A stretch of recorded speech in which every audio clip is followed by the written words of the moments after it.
Petrol diesel ಮಾತ್ರ ಅಲ್ಲ, ನೀರಿಗೂ ಕೂಡ ಈಗ ಹಾಹಾಕಾರ ಶುರುವಾಗಿದೆ. ಪಾತಾಳ ತಲುಪಿದೆ ಅಂತರ್ಜಲ. ನದಿ ಕೆರೆಗಳಲ್ಲಿ ಹನಿ ನೀರು ಕೂಡ ಇಲ್ಲದಂತ ಪರಿಸ್ಥಿತಿ ನಿರ್ಮಾಣ ಆಗಿದೆ. ಜೊತೆಗೆ ಬೋರ್ವೆಲ್ ಅನ್ನ ಬಾಡಿಗೆ ಪಡೆದು ಬೆಳೆಗಳಿಗೆ ನೀರುಣಿಸ್ತಾ ಇದ್ದಾರೆ ರೈತರು.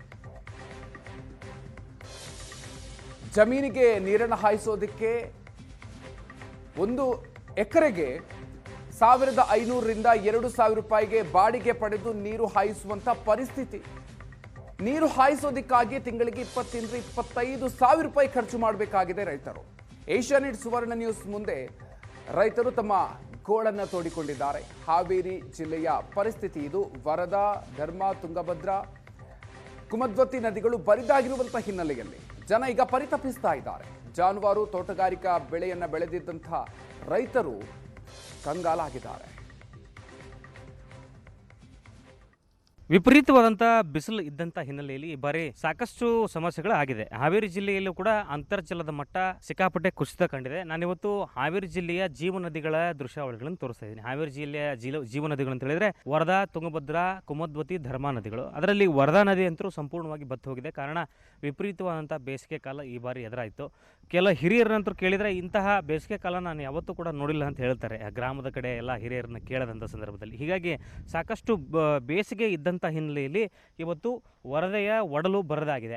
ಇದಷ್ಟೇ ಅಲ್ಲ, ಅಂತರ್ಜಲದ ಮಟ್ಟ ಸಂಪೂರ್ಣವಾಗಿ ಕುಸಿತ ಕಂಡಿದೆ.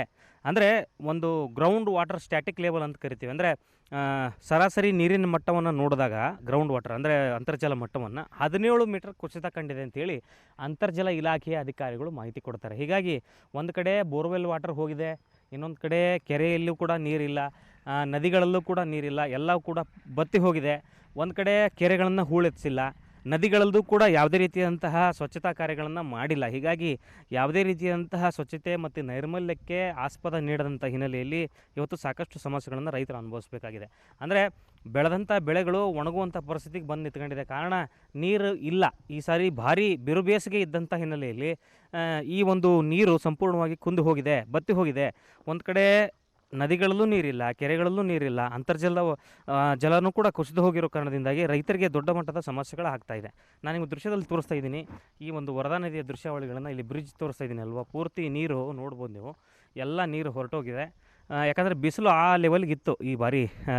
ಉತ್ತರ ಕರ್ನಾಟಕ ಭಾಗದಲ್ಲಂತೂ ವಿಪರೀತ ಬಿಸಿಲಿದ್ದಂಥ ಹಿನ್ನೆಲೆಯಲ್ಲಿ ಬೇಸಿಗೆಯಿಂದಾಗಿ ಈ ಬಾರಿ ಸಾಕಷ್ಟು ಹವಾಮಾನ ವೈಪರೀತ್ಯದಿಂದಲೂ ಕೂಡ ಇವತ್ತು ಸಿಕ್ಕಾಪಟ್ಟೆ ನೀರಿನ ಸಮಸ್ಯೆ ಉಂಟಾಗಿದೆ. ಒಂದು ಕಡೆ ಜಿಲ್ಲಾಡಳಿತ ಬೋರ್ವೆಲ್ಗಳನ್ನು ಬಾಡಿಗೆ ಪಡೆದು ನೀರಿನ ವ್ಯವಸ್ಥೆಯನ್ನು ಮಾಡಿದೆ ಹಳ್ಳಿಗಳಿಗೆ. ಆದರೂ ಕೂಡ ನೀರಿನ ಸಮಸ್ಯೆಗಳು ನಿಂತಿಲ್ಲ. ಇವತ್ತು ಜಾನುವಾರುಗಳು ಕೂಡ ನೀರಿಲ್ಲದಂಥ ಪರಿಸ್ಥಿತಿಗೆ ಬಂದು ನಿಂತ್ಕೊಂಡಿದೆ, ತಲುಪಿದೆ. ಬಹಳ ಪ್ರಮುಖವಾಗಿ ಗ್ರೌಂಡ್ ಲೆವೆಲ್ ವಾಟರ್ ಅಂತೂ ಸಂಪೂರ್ಣವಾಗಿ ಕುಸಿತ ಕಂಡಿದೆ. ಇಲ್ಲಿ ಇನ್ನೊಂದು ಬಹಳ ಪ್ರಮುಖವಾದಂಥ ಅಂಶ ಏನಂತ ಹೇಳಿದರೆ, ವರದಾ ನದಿಯೇ ಈ ಒಂದು ಬ್ರಿಡ್ಜನ್ನು ನಿರ್ಮಾಣ ಮಾಡುವಂಥ ಸಂದರ್ಭದಲ್ಲಿ ಇಲ್ಲಿ ನಾನು ಹಿಂದಗಡೆ ಇಲ್ಲಿ ಇರುವಂಥ ಬ್ರಿಡ್ಜ್ ತೋರಿಸ್ತಾ ಇದ್ದೀನಲ್ವ, ಈ ಬ್ರಿಡ್ಜನ್ನ ನಿರ್ಮಾಣ ಮಾಡುವಂಥ ಸಂದರ್ಭದಲ್ಲಿ ಕೆಳಗಡೆ ಏನು ಕಾಮಗಾರಿಗಳನ್ನು ಮಾಡಿದ್ರು, ಇಲ್ಲಿ ಆ ಅವಶೇಷಗಳನ್ನು ಹಾಗೆ ಬಿಟ್ಟು ಹೋಗಿದ್ದಾರೆ. ಅಂದರೆ ಸಿಮೆಂಟು, ದೊಡ್ಡ ಮಟ್ಟದಲ್ಲ ಹಾಕ್ಸಿರುವಂಥ ಮಣ್ಣು, ಕಲ್ಲುಗಳನ್ನು ಇಲ್ಲೇ ಬಿಟ್ಟು ಹೋಗಿರುವಂಥ ಕಾರಣದಿಂದಾಗಿ ಈ ನದಿಯ ಇದೇನು ಸಮತಟ್ಟಾದಂಥ ಪ್ರದೇಶವೂ ಕೂಡ ಹಾಳಾಗೋಗಿದೆ. ಹೀಗಾಗಿ ಇಲ್ಲಿ ನೀರಿನ ಸಮಸ್ಯೆ ಪ್ರತಿ ಸಲ ಆಗುತ್ತೆ. ಯಾಕೆ ಆಗುತ್ತೆ ಅಂತ ಹೇಳಿದರೆ, ಇದೆಲ್ಲ ಈಗ ಅವಶೇಷಗಳನ್ನು ಬಿಟ್ಟು ಹೋಗಿದ್ದಾರೆ. ನೀರು ಬಂದಂಥ ಸಂದರ್ಭದಲ್ಲಿ ಸರಿಯಾಗಿ ನಿಲ್ಲೋದಿಲ್ಲ, ಅಪ್ ಆಗಿಬಿಡುತ್ತೆ ಏರಿಯಾ. ಅಂದರೆ ಇದು ಡೌನ್ ಇದ್ದಂಥ ಏರಿಯಾನ ಅಪ್ ಮಾಡಿದ್ದಾರೆ ಕಾಮಗಾರಿ ಸಂದರ್ಭದಲ್ಲಿ. ಹೀಗಾಗಿ ನೀರು ಒಂದು ಕಡೆ ಏನಾಗಿದೆ, ಫ್ಲೋ ಜಾಸ್ತಿ ಆಗ್ತಾ ಇದೆ. ಅಂದರೆ ಅಕ್ಕಪಕ್ಕದ ಜಮೀನುಗಳಿಗೂ ಕೂಡ ನೀರು ನುಗ್ಗುವಂಥ ಪರಿಸ್ಥಿತಿಗೆ ಬಂದು ನಿಂತ್ಕೊಂಡಿದೆ. ಹೂಳು ಎತ್ತದೇ ಇದ್ದರೆ ಇವತ್ತು ಎಂಥ ಪರಿಸ್ಥಿತಿಗೆ ಇವತ್ತು ರೈತ ಬಂದು ಸಿಲುಕ್ತಾನೆ ಸಮಸ್ಯೆಗಳಿಗೆ ಅನ್ನೋಂಥದ್ದಕ್ಕೆ ಒಂದು ಜ್ವಲಂತ ಉದಾಹರಣೆ. ಕ್ಯಾಮ್ರಾ ಪರ್ಸನ್ ರಾಜು ಜೊತೆ ಪವನ್, ಏಷ್ಯಾನೆಟ್ ಸುವರ್ಣ ನ್ಯೂಸ್, ಹಾವೇರಿ.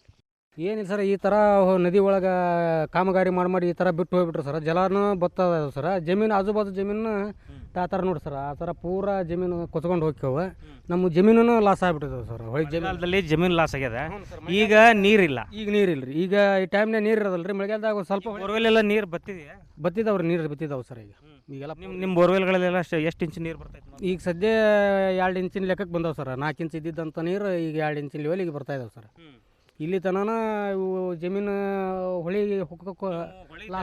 ಹೊಳೆ ದಂಡೆಯಲ್ಲಿ ಹತ್ರ ಇದ್ದಂಥ ಎಲ್ಲ ಜಮೀನುಗಳಲ್ಲೂ ಬೋರ್ವೆಲ್ಲು ನೀರಿನ ವ್ಯವಸ್ಥೆ ಏನು ಸಮಸ್ಯೆ ಇರಲಿಲ್ಲ ನಿಮಗೆ, ಬಟ್ ಇರಲಿಲ್ಲ. ಈಗ ಆಗ್ತಿದೆ. ಈಗೆಲ್ಲ ಗ್ರೌಂಡ್ ಲೆವೆಲ್ ವಾಟರ್ ಅಂದರೆ ಅಂತರ್ಜಲ ಮಟ್ಟ ಪೂರ್ತಿ ಹೋಗಿ ಇದು ಗೇಟ್ ಮಾಡಿದಾರೆ ಸರ್. ಗೇಟ್ ಮಾಡಿದ್ರು 1 ತಿಂಗಳ ಮಟ್ಟಿಗೆ ಅಷ್ಟೇ ನೀರು ಇರ್ತದೆ ಸರ್. 1 ತಿಂಗಳ ನಂತರ ನೀರು ಕುಡಿಲಿಕ್ಕೆ ನೀರು ಇರೋದಿಲ್ಲ ಸರ್. ನೀರು ಪೋಲಾಗ ಹೋಗಿರುತ್ತೆ. ಈಗ ಬೇಸಿಗೆ ಇದ್ದಂಥ ಹಿನ್ನೆಲೆಯಲ್ಲಿ ನೀರು ಸಂಪೂರ್ಣವಾಗಿ ಕಡಿಮೆ ಆಗಿದೆ. ಕಡಿಮೆ ಆಗಿಬಿಟ್ಟಿದೆ ಸರ್. ಈಗ ನೀವು ತೋಟ ಜಾಸ್ತಿ ಬೆಳಿತೀರಿ ನೀವೆಲ್ಲ ಮನ್ನಂಗಿ, ದೇವಗಿರಿ, ಅಡಿಕೆ ಕಡೆ. ಈ ಅಡಿಕೆ ಎಲ್ಲ ತೋಟ ಪೇರ್ಲ ಹೆಂಗಿದೆ, ನೀರು ಇದೆಯಾ sufficient? ನೀರು ಮತ್ತು ಆಜು ಬಾಜು ಬಾಡಿಗೆ ತೊಗೊಂಡು ನೀರು ಹಾಸ್ಬೇಕು ಸರ್. ಬಾಡಿಗೆ ಅವರಿಗೆ ಬೋರ್ವೆಲ್ ಬಾಡಿಗೆ ಕೊಟ್ಟು ಜಮೀನಿಗೆ ನೀರು ಹಾಸ್ಬೇಕು. ನಿಮ್ಮ ಸ್ವಂತ ಬೋರ್ಗಳೆಲ್ಲ ನೀರು ಹೋಗಿದೆ? ನೀರು ಹೋಗಿದಾವೆ ಸರ್. ಅವು ನೀರು ಹೋಗಿದಾವೆ. ಇವು ನಮ್ಮಲ್ಲಿ ಹೆಚ್ಚಾನೆಚ್ಚು ಹೊಳಿ ಮಿಷನ್ ಸರ್.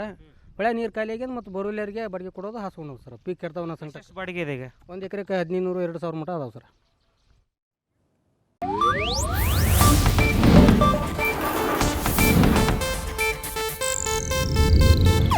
ಇದು ಏಷ್ಯಾನೆಟ್ ನ್ಯೂಸ್ ನೆಟ್ವರ್ಕ್ ಪ್ರಸ್ತುತಿ.